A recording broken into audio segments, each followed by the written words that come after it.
Bonjour à tous. Bon, aujourd'hui, encore dans les moments de force, je vais juste refaire peut-être un exercice parce que j'ai fait des moments de force, mais donc des moments résultant avec des forces perpendiculaires, mais pas avec des angles. Ok? Et donc, peut-être que ça en perturbe certains, je vais tout simplement faire un exercice là-dessus, d'accord? Bon, on va prendre encore une barre, ok? Un point. Ici, on va prendre que deux forces, d'accord? On va dire que j'ai une première force qui va vers le haut, d'accord? Et donc l'angle ici est de 135 degrés, d'accord? Et j'ai une force de 8 newtons. Voilà, et je vais avoir une autre force dans ce sens-ci qui monte vers le haut, d'accord? Et je vais avoir un angle ici de 48 degrés, d'accord? Et une force de... Et donc, on va devoir chercher cette force-là, d'accord? On va devoir trouver F2, ok? On va devoir trouver F2, sachant que entre le point d'appui et le point d'appui de la force ici, on a 6 mètres. Et entre le point d'appui ici et le point d'appui du bras de levier, on va avoir 3,4 mètres. Ok? Et donc, on doit faire nos calculs. Bon, on sait que le moment résultant, d'accord, il est nul. D'accord? Ça veut dire que le moment de F1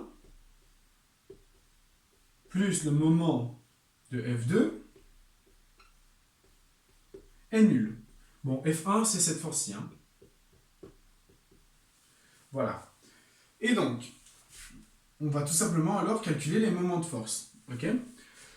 Alors, premier moment de force, c'est le moment de F1. Moment de F1.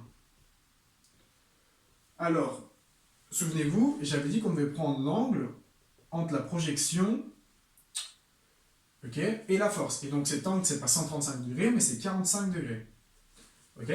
Parce que ici, c'est du coup 180 moins 135 et ça fait 45 degrés.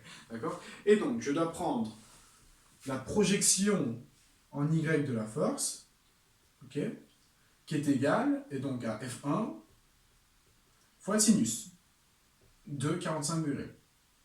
À ce moment-là, je l'écris. J'ai F1 qui est égal à, et donc la force qui est égale à 8 newtons, voilà, fois, alors, on doit regarder le signe de notre force. Notre force, elle monte vers le haut, donc en soi, elle tourne comme ça, d'accord? Et c'est le sens horloger. On sait que le sens horloger, c'est négatif. Du coup, on ne va pas avoir 8 newtons, mais moins 8 newtons, ok? Moins 8 newtons fois le bras de levier et puis le sinus de l'angle. Donc le bras de levier, 3,4 mètres, et sinus de l'angle, sinus de 45. Voilà, degrés. Et donc tout ça, ça me donne quoi? Ça me donne. On va bien évidemment prendre la calculette parce que je ne sais pas le faire de tête. Et donc j'ai 8 fois 3,4 multiplié par le sinus de 45. Et donc tout ça, ça me fait, super, 19,23. Et donc j'ai moins 19,23 et donc newton fois mètre. Bon, excusez-moi pour la clarté, c'est vrai qu'on ne voit pas très bien. Je vais peut-être effacer ça. Voilà, ok? Et donc, moment de F1. Maintenant, on va calculer le moment de F2. Le moment de F2, c'est F2 multiplié par le bras de levier, 6 mètres, multiplié par le sinus de 48. Du coup, c'est F2 multiplié par 6 mètres, multiplié par le sinus de 48. D'accord? Degrés. Donc ça nous fait quoi? À la calculette, encore une fois. Je vais l'écrire là. Alors, j'ai, bon, ici F2, je n'ai pas de valeur, du coup, je vais tout simplement faire 6 mètres fois le sinus de 48, et donc 6 fois le sinus de 48, qui est égal à 4,45.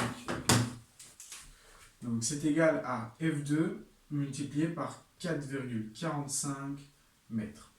Voilà, et à ce moment-là, je remplace là-dedans. F2, lui, va dans ce sens-là, d'accord? Il monte. Ça veut dire que la force est positive. Et donc, une force négative, une force positive, le tout va s'équilibrer. Et donc, j'obtiens quoi? J'obtiens que F de M1, donc c'est moins 19,23. Ok? Et donc, newton fois mètre. Ok? Plus F2 fois 4,45, c'était pas 48. D'accord? Donc F2 fois 4,45 qui est égal à 0. Ok? Et donc mon moins Newton fois mètre, pardon. Donc Newton fois mètre est égal à 0. Je passe mon moins de l'autre côté et puis je divise par 4,45. Et donc j'ai F2 qui est égal à et donc 19,23 Newton fois mètre divisé par et donc 4,45 mètres. D'accord? Les mètres vont se simplifier. Il va me rester des newtons. Et si je fais 19,23 divisé par 4,45, j'ai 4,32. Et F est égal à 4,32 newtons. Voilà, et donc ma force F2 est égale à 4,32 newtons. Voilà, j'ai fini les exercices. Du coup, si la barre est au repos, donc qu'elle ne bouge pas, qu'elle ne tourne pas, on a alors moment résultant qui est égal à M de F1 plus M de F2 qui est égal à 0. Okay, je calcule mon F de MM1 sans oublier le signe de ma force. D'accord? 8 newtons, signe, il est horloger, du coup il est négatif. Et puis je calcule le M de F2, donc le signe est dans l'autre sens, donc il est positif. Je fais 6 fois le sinus, d'accord? Ici, je prends bien le sinus de 45 et pas de 135. Ok? Je réécris tout ça, qui est égal à 0. Je passe mon négatif de l'autre côté, je divise par 4,45 mètres et j'obtiens F2 qui est égal à 4,32 newtons.